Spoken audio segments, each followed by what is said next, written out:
Okay, I did a trigger job on this Ruger SP101. I did a video of it, and I bombed on the video. Only half of it has sound. So what we're doing here is we're addressing one of the issues. We took it to the range, and what we found at the range was every once in a while I would get a light primer strike and the round wouldn't go off. So initially what our thought was is we've got a 9-pound mainspring on this and an 8-pound return spring, and the trigger is really nice on this gun. So initially what we were going to do is put the 10-pound spring in here, mainspring, and then hopefully that was going to give us enough energy to light off the primers every time. But I got to thinking about it, and when I did the initial trigger job, one thing I did not address was cylinder end shake. So if the cylinder is all the way forward and we measure the distance with a feeler gauge between the forcing cone and the face of the cylinder, it measures 0.002. And if we force the cylinder back and remeasure that, it measures 0.007. So there's 0.005 of movement in this cylinder, forward and back. I believe when the cartridge goes off and the bullet is exiting the cylinder and going into the forcing cone, the cylinder is forced back at that point in time. But when the hammer comes down and the firing pin is hitting the primer, at that point the cylinder is forward. So what my thought was is that if I move the cylinder back, that will give me more engagement between the firing pin and the primer. So hence, by shimming the end shake on that cylinder correctly, I should get more primer engagement, and I won't have to change my hammer mainspring, so I'll maintain the same trigger, and I may just improve a little bit because I'll allow a little bit more clearance between the face of the cylinder and the forcing cone. Even though it's two, as that builds up with a little bit of dirt, the dirt will affect the trigger pull as this thing is, as the hand is trying to force the cylinder around. So by shimming this correctly, I might gain on a couple of fronts, kill two birds with one stone. So this is what I kind of figured out. I've got forward, I got 0.002. When I push it back, 0.007. If I add 0.003 to push the cylinder back for end shake clearance, that should make my forward clearance 0.005 and back 0.002. So that's what the plan is. Hopefully I'm learning how to work this camera, and hopefully this is going to turn out so we can actually post this video. So stand by one, we'll start taking this thing apart and we'll see how that goes. Alright, so here we are, we're going to start disassembly here.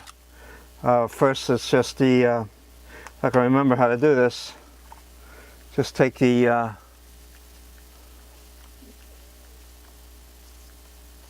grip screw out.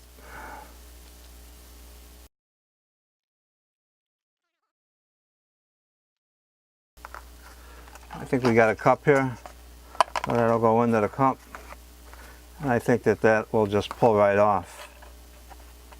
There's the grip, and then I think there's this little bushing right here that we're gonna just slide out of the frame,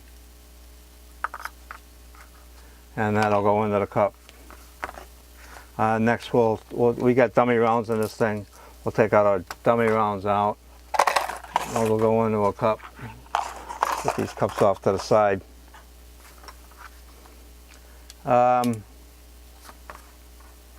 Next comes the mainspring. So all you got to do to get that out is cock it, and you got a hole exposed right there. Hopefully there's a paper clip here. Stand by, we got to go get a paper clip. Okay, we came up with a toothpick. So There's a toothpick going in there. All you do is cock the trigger, put your toothpick in that hole, and then release the trigger. And then the toothpick, hopefully, if you release the trigger all the way, out comes the mainspring. So we're not going to mess with that. Next part is we're actually going to leave we can leave the hammer in, and hopefully we can just drop the trigger section out. So let's try. Right here there's a plunger. I believe that's actually what works on the trigger return. So you want to depress that, and then the bottom half of the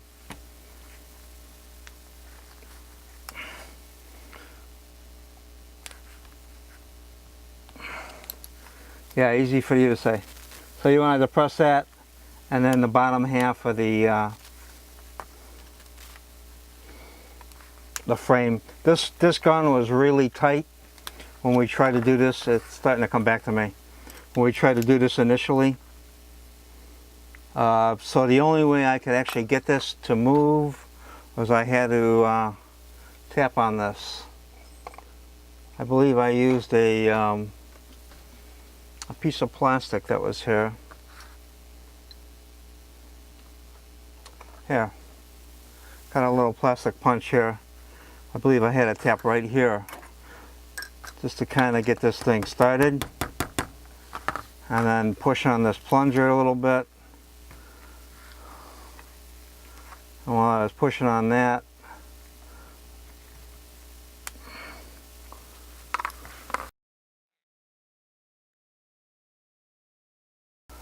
one more hand would be great right here.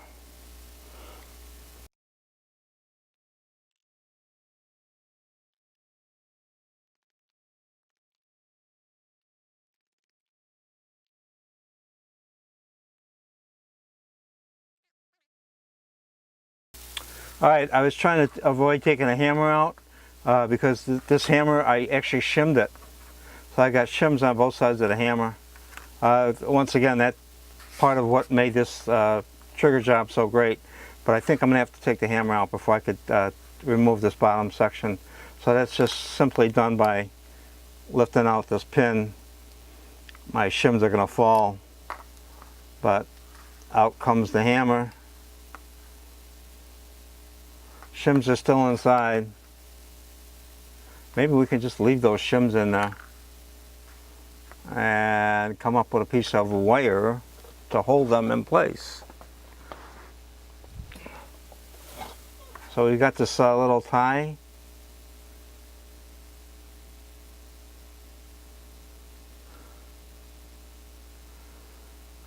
We'll see if that'll hold our shims in place. Our shims are on both sides. So here's the hammer. Hammer's out. And now let's try and see if this this will drop off here. Yep.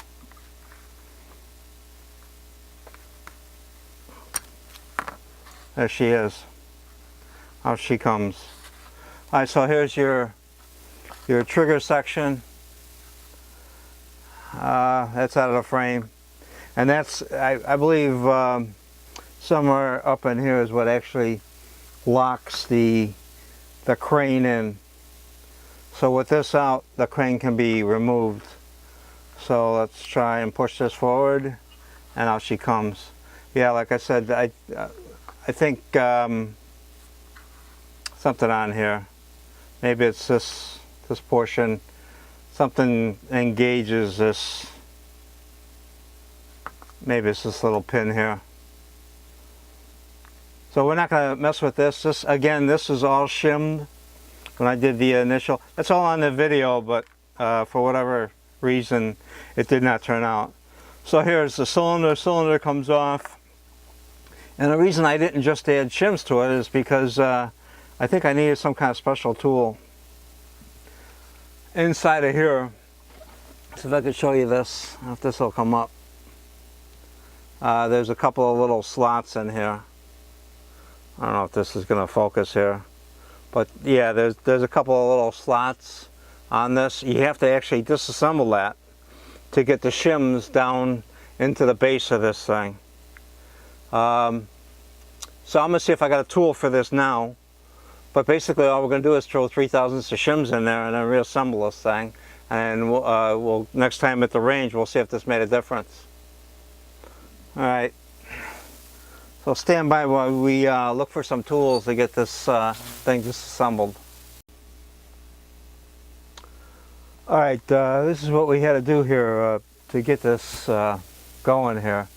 Like I said, the inside of this, in order to get the shims in here, you have to remove this, looks like a slotted screw, but it has a pin that sticks out of the center. So let's see if I can show you that one more time, if this will come up in focus. But let me get this thing in here.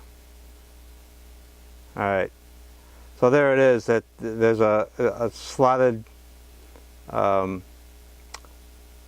end right there.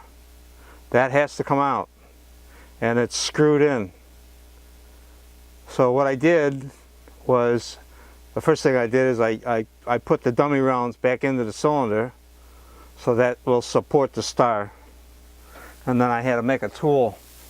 So the way I made a tool was to, I took an old screwdriver and I basically laid it up against next to it, and I took a Sharpie, one of those small point Sharpies, and just outlined where it was in the center. Then I took, so just to show you what this thing looks like now, if I can get this thing in focus.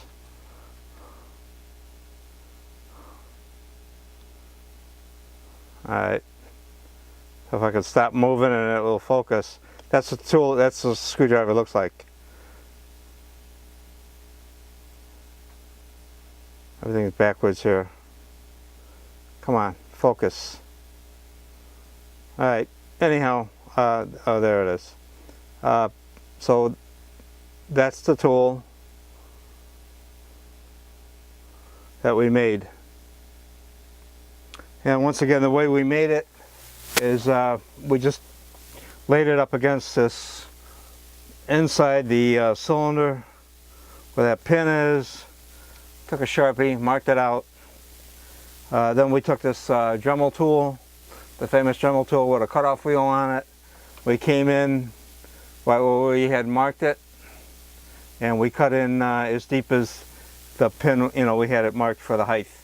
So we came in that deep. It was a little bit small, so we had a real small, like jeweler's type file, and we went in there and we added some width to the groove there, so that the that slot was nice and snug on the pin. And then we had to shape the end here.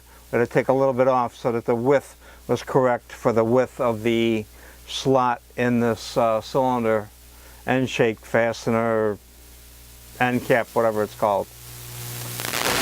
That fit.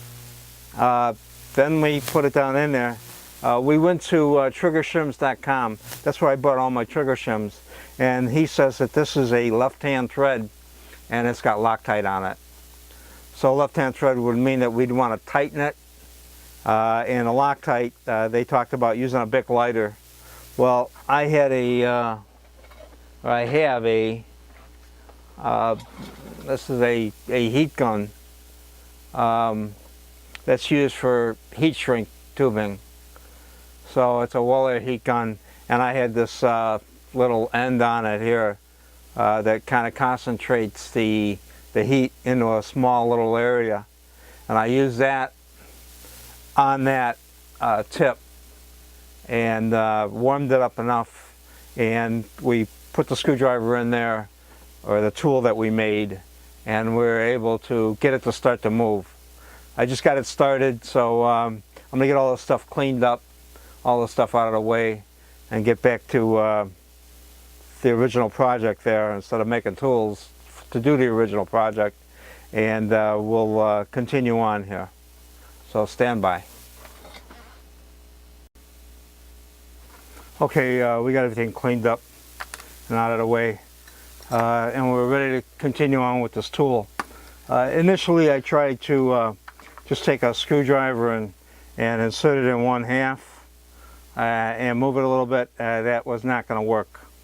So after that was pretty obvious that that was not going to do it, that's how we came up with making this tool. So let me get this thing in here and let's see if we can get this apart.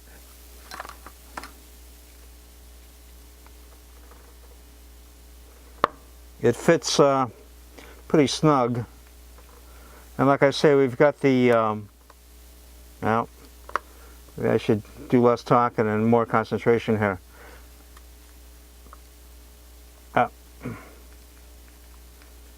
It's left-hand thread, so you got to turn it in a tightening direction to get it out. You just saw me going. All right, looks like it's coming out. There she is.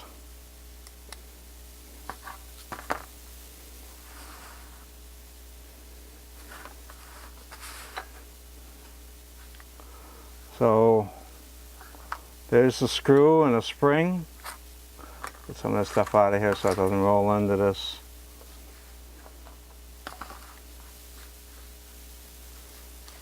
I can get this on.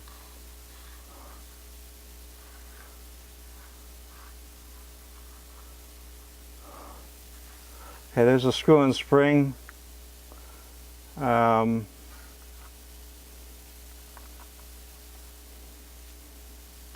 A pin. It's got an end on one side, and the other side of the pin passes over the spring. So the one end captures the spring from coming all the way out. Maybe we should take this tape off and find out what we got here.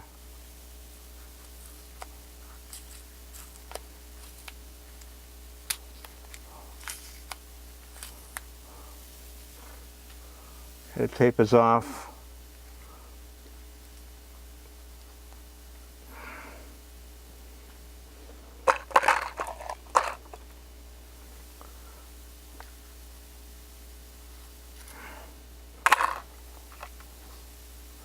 The dummy rounds were there to support the the ejector, so that hopefully I didn't do any damage to that. I put the dummy rounds in there for support.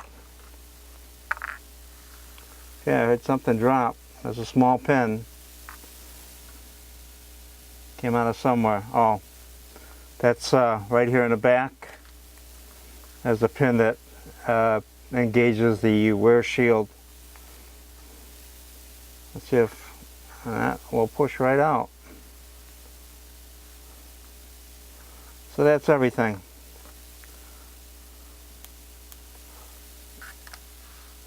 Alright, so there you have everything.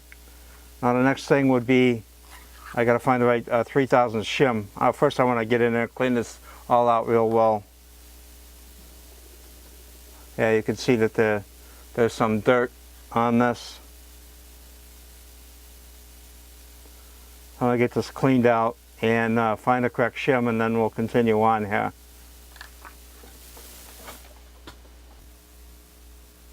Okay, we're ready to start put things back together again. Here's the shim. I noticed that one end of this spring that goes over the ejector is a little bit smaller, so we're going to face the smaller end out and the larger end in. Here's our shim. This is a 3000 shim. This is the cylinder. We got everything cleaned out. We're going to drop that down inside there. Let me take a good look at this, make sure it's all the way down in there.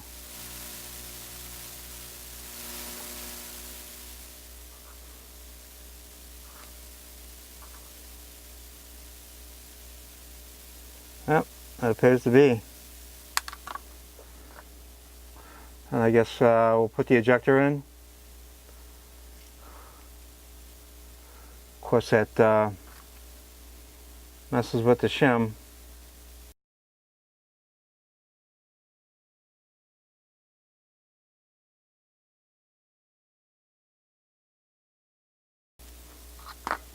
Okay, the shim is over the ejector.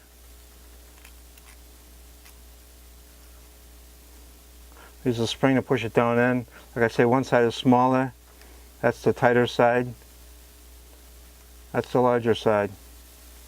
Okay, the next thing would be this little pin. Maybe we should pull the spring out. Get this pin in first.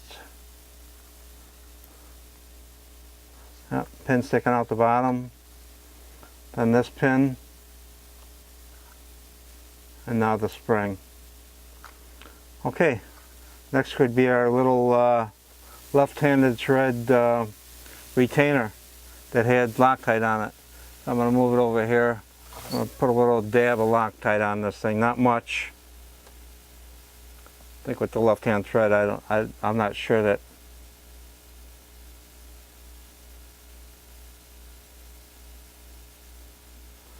much is needed. Okay, we got some Loctite on it. Now let's I'm going to stick this thing down in there.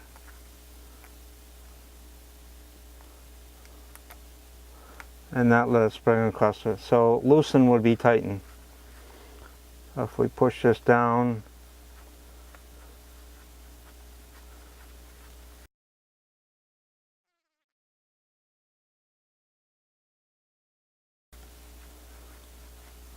alright, she finally caught. So now we're going to take our special tool that we made and snug this thing up.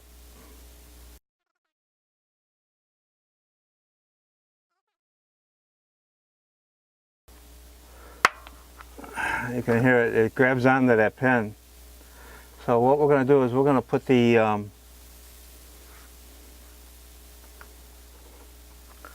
dummy rounds back in, just to kind of support everything.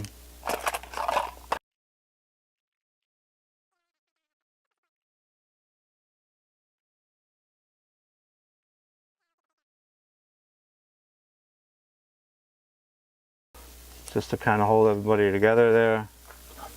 And then maybe a block of wood.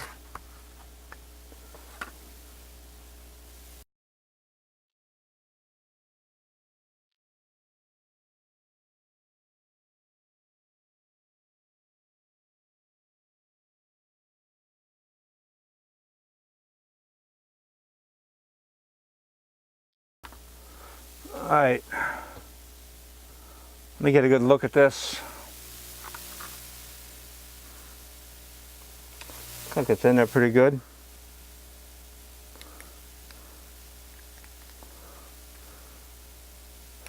Just want to make sure that the spring is centered as much as possible.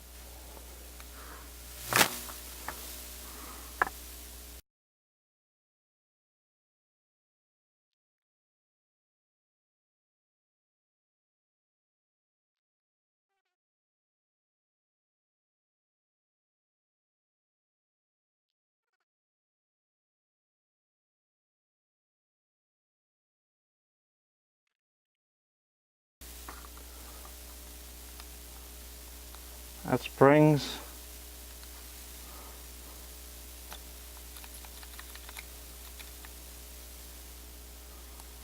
Ejector seems to be operational.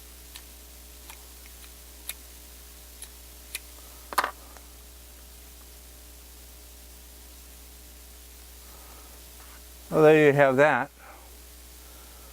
Alright, stand by. We'll get some of this other stuff cleaned up and continue on with this assembly.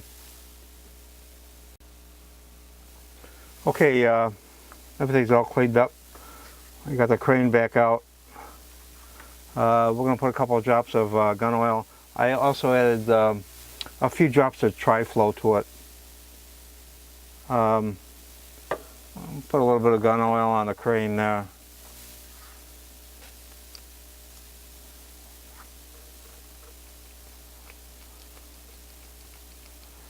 And There's the ejector.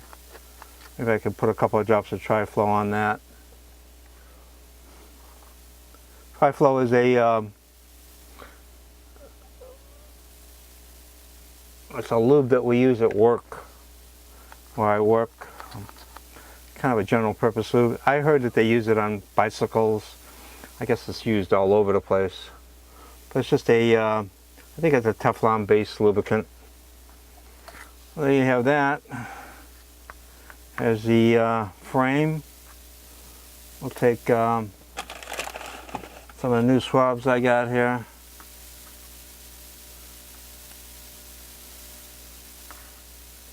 Kind of wipe this out.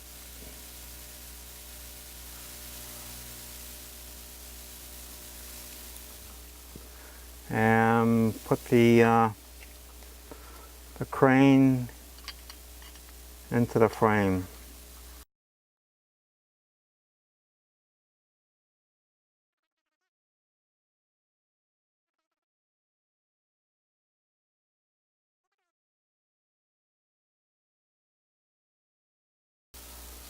She's right there.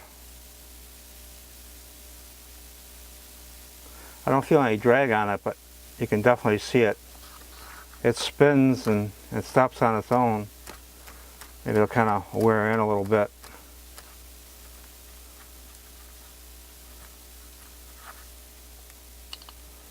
She opens up no problem.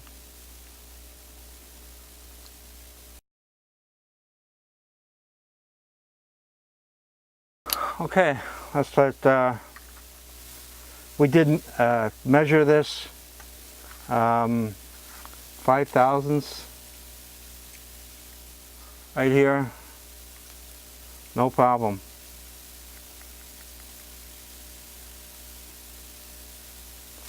So what adding that shim to the front of the crane here does is it pushes the cylinder barrel back towards the firing pin.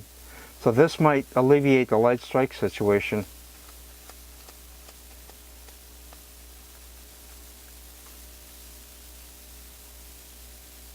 Alright, stand by and we'll continue. Alright, so now we're ready to put the trigger assembly back in.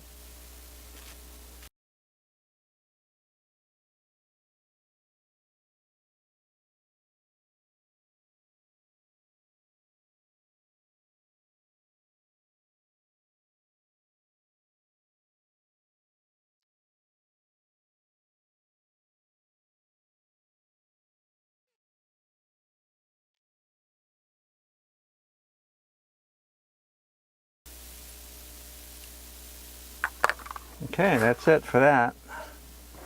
Usually they put a couple of wraps on it. My shims for the hammer still seem to be kind of in place.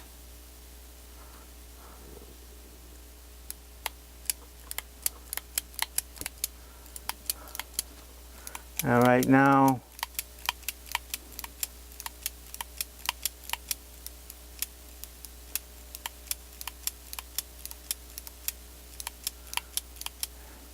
it appears everything is working correctly. The transfer bar is there, comes up nicely. Alright, so next is the hammer. Now I got those two along the side of the frame on the inside because they had oil on it, are the two shims. So hopefully those are going to stay in place as we slip the hammer down in there.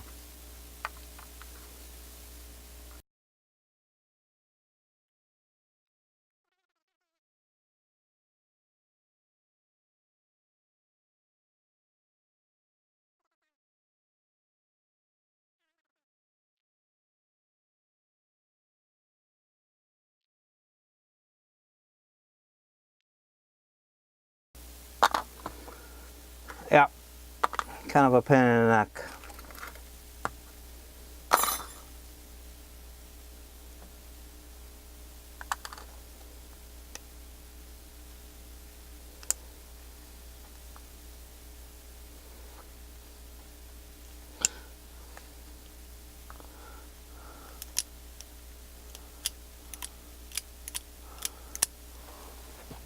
All right. Now the hammer is in and its shims are in, hopefully.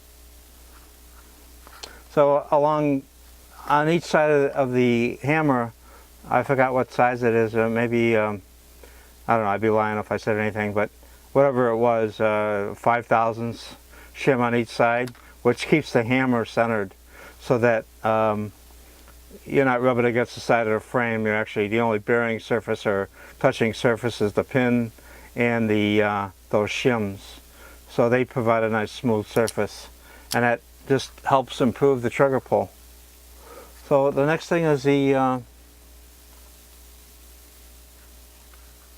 main spring. Cock the hammer.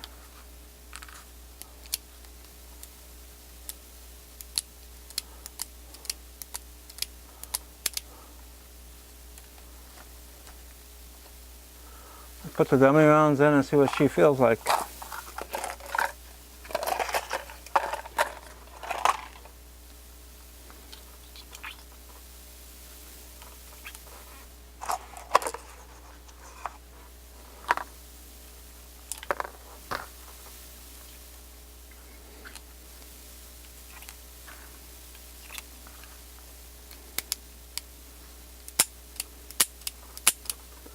Yeah, this is with the 8-pound and the I believe it's 9-pound mainspring. That is a sweet trigger. Hopefully adding that shim and moving the cylinder back some will fix the light strike problem by pushing the primer more towards the firing pin.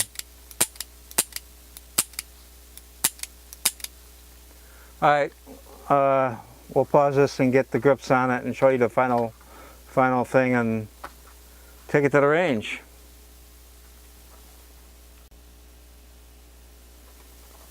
Okay, got the grip here. We put the little bushing back in the frame here. That centers that screw. We put this Pechmeyer grip on because we took this thing to the range the very first time to get the baseline on it. I think we put a box of 357 through it, a box of 38 specials, and for the next 3 days after that, and I was using the stock Ruger grip, which I think looks really nice and it fits my hand well, but for a few days after that I could feel it. So I seen this Pechmeyer grip and I ordered it, and the second time to the range after we did the trigger job, major improvement there. Pechmeyer, nice job with this grip. Can't say enough about it compared to the original. I got the wrong screwdriver right here. Must have another blade here somewhere. Yep, right here.